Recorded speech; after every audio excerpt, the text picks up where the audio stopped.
the Stroh Brewery Company, a family-owned brewery, and its distributors throughout Michigan. Hi there, come on in. I'm Fred Trost, and if you're following along with your Outdoor Digest, you'll see that this week's show is on Michigan bear stories. Now, we have some tape of a bear that climbed a tree that a bow hunter was in. We also have tape of Boo Boo the bear. This is Boo Boo right here, the 350-pound bear owned by the Chuck Godfrey family. We used Boo Boo last year to simulate what a bear looks like when it's on a bait pile. It looks exactly like a wild bear. But we're going to show you tonight tape that happened around getting Boo Boo to do what he did for the cameras. Outcuts, as it were. It's going to be an exciting show, amusing but dangerous. So stay tuned. It's Thursday night. Time for Michigan Outdoors. Our friend Boo Boo doesn't look like he did a few hours ago on the floor. Yeah, he's getting a little restless. He is. He's been pacing around. Now, he knows he's going to get out. Okay, we want to get some shots of him walking through the woods just like a normal bear. So you're going to take his collar off. What are you putting on here? You throw this around him? Oh, I see. It's just like a choke collar or something? Just something to handle him with. Okay. Are you concerned about this? No. No, not at all. Okay. You got candy in your pocket? No. No? Well, we better get the candy. Without the candy, we might be in big trouble here.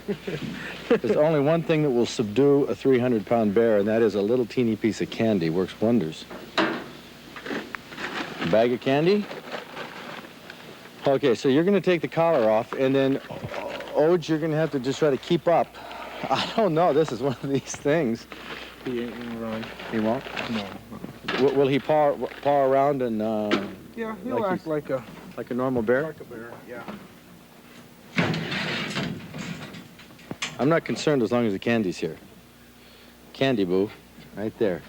Right there. Back there. Okay. Uh-oh, there he goes. Does he respond to when you call him? Where's he going? He doesn't respond when called. Hold it. Hey, he's running, Chuck. He won't go nowhere. He isn't going to go anywhere. Look at him take off, for crying out loud. What do you mean he isn't going? I don't want to be responsible for this lost bear. There goes our whole sequence. Well, this set the tone for the next half hour of taping Boo Boo in the wild. Every time we got close, or he'd come close, he'd turn around and run off. Chuck Godfrey, Boo Boo's owner, insisted that he wasn't concerned about Boo Boo running away. He was more concerned about Boo Boo running into a bear hunter.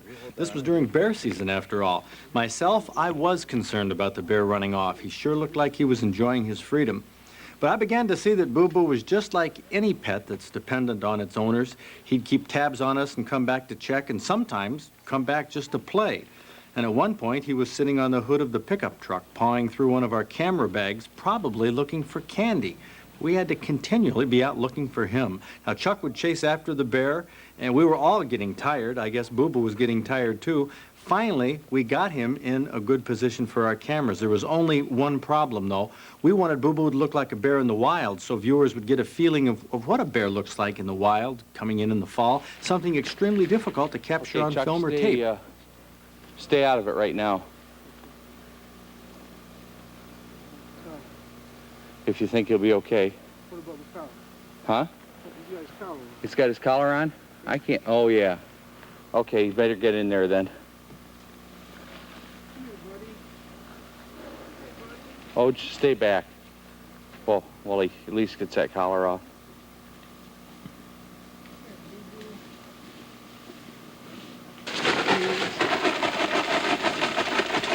You rolling, Oj? Yep. He's right there. Come on, Boo. There he goes. Circles around this is all. He'll be back down in there. Probably hit the bait from the wrong way, but... Going back to the truck. Yeah, I got candy here.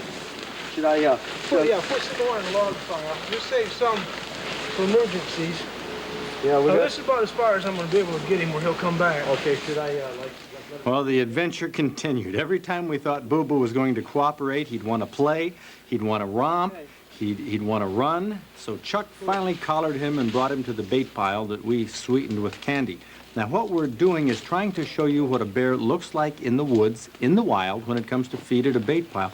Most bear hunters never get a chance to see this, but those that have will verify that Boo Boo looks like a wild bear when it's hitting the bait. Bears aren't nervous and spooky like deer. Bears eat meat. They aren't eaten by other animals, so they aren't on the alert to the same degree and in the same way as deer. Now, bears do avoid the sight or smell of man, however, because their instincts tell them that humans are a superior carnivore. We're a superior predator that they should fear. You can see the power in the bear's paws and in its legs as it moves the logs on the pile. Now, this isn't the type of animal that's recommended for a pet. Boo Boo only has his canine teeth removed, not the rest of his teeth, nor his claws, and actually, without a fear of man, Boo Boo is potentially much more dangerous than a wild bear. Chuck, yeah, come on over here. Let's, Boo Boo is a larger than average sized Michigan bear. He's calmed down here because he's been eating, and I think he's in good humors now, which hasn't always been the case. Trying to slip the collar on him because he does tend to run off now and then. But he's a 300 pounds? Uh-huh. Yep, 300. And he has fat on him. Yeah, he's plenty fat. Now, he does exactly what he wants to do most of the time. Right. You know, he doesn't come when he's called. He don't even come when he's caught. Now, he's getting kind of playful. He's cuffed you a couple times. Yeah, he just wants to play. That's what he's been doing. But he'll hurt you when he plays with you. He plays hard. Huh. What else can we say about it? What did I talk about this, Bob? I mean, these are things we can cut in. I guess go ahead and get it here. Well, Look at the big paws, man. yeah, look at the size of the paws. These, Bite them guys. what do you mean bite them guys? I didn't want him biting me. He's gonna wreck my boots. He does play rough. I guess we can only show his paws when he wants to put them up in the air. Otherwise, we're kind of hard pressed to get a look at his paws. What is his problem here right now? Oh, he just wants to wrestle. Well, you know, he doesn't seem to want to wrestle me, and it's a darn good thing. What's... This is real common to see that when you're baiting. They do it out at your baits a lot. Tear up stuff just Just for fun? yep, just they're playing, and they roll around like this in the woods, too. Do you think that he might take off if you let him go? No, he wouldn't go far. He might run for a little ways, but he's already been all over anyway, so there can't be no hunters here. Bo, you have your foot on the mic cord. Can I trouble you? Huh? Please, will you move your foot? Boy, I tell you, that is a muscly leg. There's muscles in these bears that are unbelievable. Should we take him back to camp and have dinner with him? I don't know. Let's ask him. What do you prefer? Are you hungry? Uh-oh. You don't have any trouble, are you, Chuck? No. Just pull him off me. Pull him off. Come on, Boo, get up. Ouch! Oh, I tell you, his claws are nothing to monkey with. Boo! Boo, you okay? Yeah. You laughing? Yeah. I knew there was some high emotion there, but I didn't know. I just wanted to... Oh. Boy, I tell you, he grabbed me with his claws, scraped across me. Now, his claws, if he was in the wild, would probably be longer than this and sharper? Not his back ones would be longer. His front ones are. They don't wear down on the cement, so the front ones wouldn't be no different. Boo, that's our... We need that, Boo. That's to get you in the truck the last time. We might need that for insurance. Their eyes are something else. Can he really see well? Or he's cross-eyed, I think. Yeah, he's cross-eyed. He can see as good as any bear, which isn't real good. He may not be able to see very good, Bob, but I tell you, that bear is a dangerous bear. Chuck keeps it under control. But that's something that we really have to watch. Bears are not the cuddly playthings that a lot of you have seen on other television programs that they're portrayed to be. Now, Chuck keeps him under control, but that bear does what it wants to do. It does. That was quite a tense moment there when that bear was on top of Chuck. I didn't realize, frankly, until seeing the tape, What a dangerous moment that was. But this past fall, at the same period of time, we were on the west side of the UP at Gonzo Bear Camp with Dale Gray and Rudy Catellis. And Dale had a VHS or a beta home video camera there. And they got some shots. Here you can see this bear. This is a wild bear. This is not Boo Boo. It's not a tame bear. You'll see it ambles much the same way that Boo Boo did as Boo Boo was working in our reenactments. This is a wild bear, and you are going to see at the top of the frame, as the bear moves in, Dale Gray, who was hunting with a longbow, a primitive weapon, and flint broadheads that he chipped from flint. So he wanted to make sure he had an excellent shot. And they were taping this. The bear came in behind the blind, between the photographer, Rudy Catellis, and between Dale. The bear was supposed to be on the other side. Now, Dale says that bear is about a 350-plus pounder. That'd make it 50 or maybe even close to 75 pounds bigger than Boo Boo. And that's nothing to toy with. And as this bear was coming up behind Dale, Dale is in the tree. You can see right there, right in the middle of your frame, the little bulge at the top. That's Dale Gray standing on his tree stand with his longbow in his hand. And here the bear, to his surprise, starts crawling up the tree that he's in. And I think it's because of some scents. He was using some attractant scents, which apparently attracted this bear to investigate that tree. And there's Dale at the top. See him move his head? I don't know. He didn't think he could get a good shot with his longbow. He didn't want to antagonize the bear with a flint broadhead. So he let it crawl on down to see if he could get a better angle, which he never did. That's a sticky situation. It certainly was. That bear gets down, grabs some bait from the pile, and tears off, making an exciting moment in Michigan outdoors.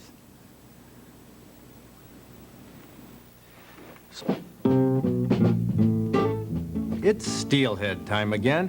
And last year on this day, Henry Moomey from Wyoming, Michigan was casting a spawn bag in the Grand River near Grand Rapids when he caught this 36-inch, 16-pound, 4-ounce steelhead. It's a big, dark male that's been in the stream all winter. And here's a trophy muskie that was speared a little over a month ago in Elk Lake up in Grand Traverse County. It weighed 28 pounds even, was exactly 4 feet long. Cliff Boyd from Traverse City speared it. And it wasn't his last of the season, because on February 24th, he had another monster cruise underneath his spearing shanty. This time a muskie that was 15 ounces larger, almost 29 pounds, but it was an inch shorter, 47 inches. But so far, that's the largest Great Lakes muskie of 1985, both taken by Cliff Boyd of Traverse City and both speared at 8 a.m. And here's a recent entry, a black crappie that was taken ice fishing a few weeks ago, but fish like this will be taken in open water in good numbers during the coming month. This one hit a minnow at 7:45 a.m. in Barnes Lake in Lapeer County. The lucky angler, Alan Ludwig of Columbiaville, and he's also our Michigan Outdoors Master Angler of the Week. Big crappies like that mean that spring has got to be right around the corner. Now, up in Sault Ste. Marie, the Indian Tribal Councils and the Department of Natural Resources people are meeting to try and resolve the fish allocation dispute, which is the biggest issue of this whole Indian fishing controversy. Federal Court Judge Richard Enslin was up there Monday, told the Indians, told the DNR, if you don't settle, who's going to take what percent of the fish in Lake Michigan and the northern part of Lake Huron, I'm going to settle that for you April 2nd or April 3rd. Now, what's coming out of this seems to be, there's no official word, but my sources seem to indicate that they are very close to a settlement even as we speak. And 38 wildlife people may be laid off or pink slipped indefinitely coming up October 1st because the Fish and Game Fund is just plain short of money. A Game and Fish Fund revenue package was presented to the legislature by Representative Scott last Friday. And in there's kind of a neat little item that's a real kicker, and that is that funds from natural gas and oil wells that the state owns on Fish and Game Fund lands may be put into a trust fund, much like the Cameron Trust Fund, which could eliminate or at least downplay the needs for license fee increases in the future. And although the Department of Public Health, FDA, has come out with new standards for toxic substances within fish that seem to provoke a lot of controversy and warning this week, it turns out that by and large, the bottom line is if you clean your fish right, you fillet them right, get all the fat off, those fish are still relatively safe to eat. You might wonder with these fish warnings why I continually promote eating Michigan fish, because I'm not worried about those warnings. A lot of people aren't. They are so conservative that the only way you could have a problem is if you put a whole fish in a blender. because any potential residues are in the fats and they come out with cooking or normal cleaning. It's just nice to know there are ways to prevent really the bulk of the risk Really, anyway. any concern at all. Here's a question that somebody has, Bob. Quite a few people ask us, are there any animals or fish that I can hunt with my crossbow in Michigan? Kevin Dunham from Mason wants to know. The long and the short of it, no, absolutely not. Crossbow is only a weapon that you can use for target shooting in Michigan. It is totally illegal for any type of hunting. Bob, you interviewed a guest recently who came to Michigan with a barn owl. Yeah, it was Dennis Laidler from Wildlife Rehabilitation Incorporated. Brought this barn owl out from Oregon. Well, that's got to be a face that only a mother can love. Not a familiar sight anymore in Michigan. It used to be. The barn owl is now on the endangered species list. Is there any theory why that happens, Dennis? Well, there's probably two major reasons that most people feel they're getting scarce in Michigan. One, some people feel maybe it's a loss of nesting habitat. Of course, from their name, they used to nest in barns a lot. But they're very adaptable birds. In some of the western states, they're not only found in large tree cavities or barns, they're also found in things like old abandoned mine shafts. So they're quite adaptable. So some people think that maybe it isn't the nesting habitat, that maybe it's a food problem, that because of farming practices and the way small rodent control has being done these days, that maybe it's also a problem, or maybe a combination of the two. Now, their face, essentially, and their hearing is designed so that they're excellent mousers. Yes, these are some of the best mouse catchers in the world. Their face, is very unusual looking. They used to be called monkey-faced owls by some people, but that white heart-shaped face has special feathers. They're designed to pick up sound waves, and because of their very sensitive hearing apparatus, it makes them very good at catching mice. They can hear the sound of a mouse squeak at almost a half-mile away. So they're very good at hearing the mice, and they're also very good at catching them. Well, we also heard, too, that they've done scientific experiments, put them in completely darkened rooms, and they still found mice or prey. Yes, they're able to catch prey almost entirely by sound. They've been placed in rooms that were completely dark, and they were still able to catch the rats and mice. Now, their face is designed, hearing's designed much like a satellite dish, then. Yeah, that whole face, owls tend to have a kind of a flattened face, and usually the feathers are arranged in kind of a dish shape, which does help channel sound into their ears. And for the barn owls, those special feathers they have are designed to channel the vibrations into two little openings they have that you can't really see, but underneath those feathers. Now, I notice she's got a broken wing, or a wing seems to be a little bit deformed. Why? What happened to her? Well, this is a typical problem with a lot of the animals that we get at the rehabilitation center. A lot of people like to take wild animals and try and make pets out of them, but the problem is most people don't know how to take care of them. She was taken from the nest when she was about 4 days old and raised on hamburger. Well, hamburger's not very nutritious. One of the things that it lacks is calcium. She didn't get enough calcium, so she developed a disease called rickets. And when an animal has rickets, their bones don't usually form very well.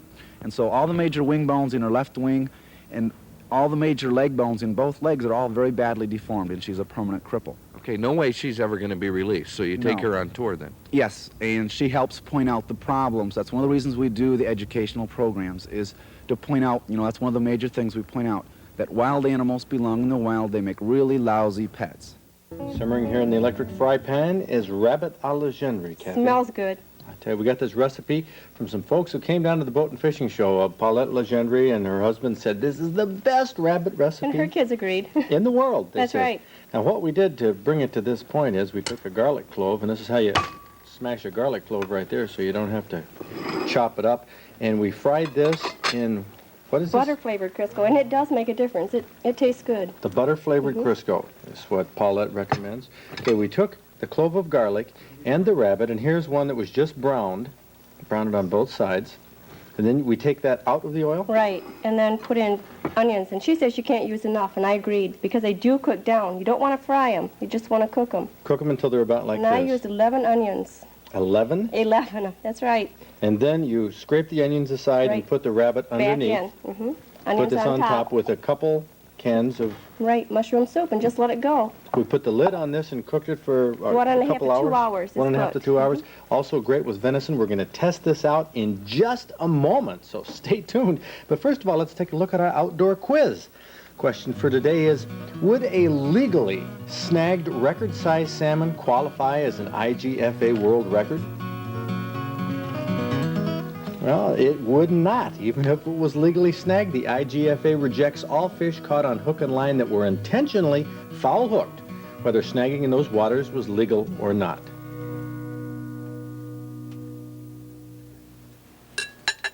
Now, I've got to admit, it doesn't look like much right here with the onions, mushroom soup, and rabbit, but the legendries have got something here. This is probably the best rabbit I've ever eaten. This is good stuff. It is good.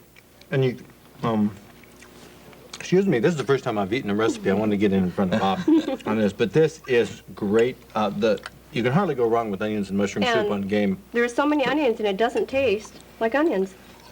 Well, you know, it doesn't have a lot of spices in it, so it doesn't really affect the taste. It doesn't mask the taste or anything like that of the rabbit. Is not dry in the least. Oh, it's no, this is absolutely great. perfectly moist, too. In fact, I wish that I could keep eating here, but I have to talk a little bit. I have to tell about the recipe. Go ahead, Fred, I'll eat. Okay, you go ahead and eat. This is an excellent recipe, very simple, and it's in our Outdoor Digest. Our issue is out. Everybody should have gotten it by now. And you can get a copy of this digest simply by writing to us here. We'll send you a free copy, no charge. I feel like I had my daily exercise. Well, we got the bag of candy to get him back in the truck. I think you'll jump in there. Oh, come on, we're stepping.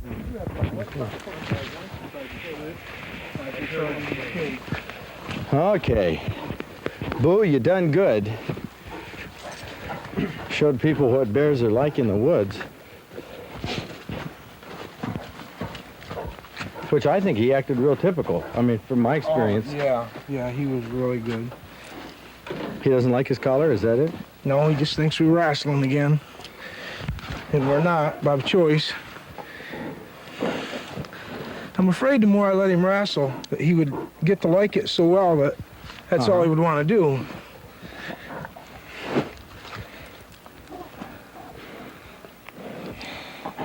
He definitely likes to nip. Can you get that Bob and pull it through? You know, has he outgrown this collar? No. Boo! That was a little boo bite right there that he had to stifle. We'll wait till he goes to sleep at the house if we have to. To put this on him? Yeah. We almost got it here. Take him in and get him drunk.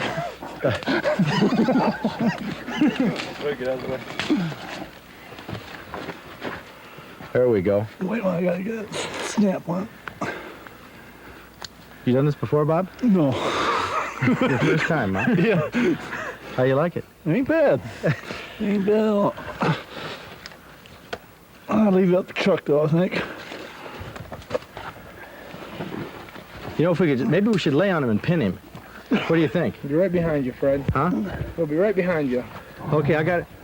I'm holding him. I got him. Okay. You see? That's what he needed, some good firm discipline here. Now we got the big chain on him. Huh? Well, Boo. Like that bear bit. You're not a man, do you, Ben Bear? I got bear bit. What I tell my kids all the time. And back in the truck. You want to take this other collar off him, yeah? Yeah, I can. Oh! I just don't like it, even without the fangs, you know? Boo, come here. Come here. Well, we can I want to get this collar off him. leash off of him. Yeah.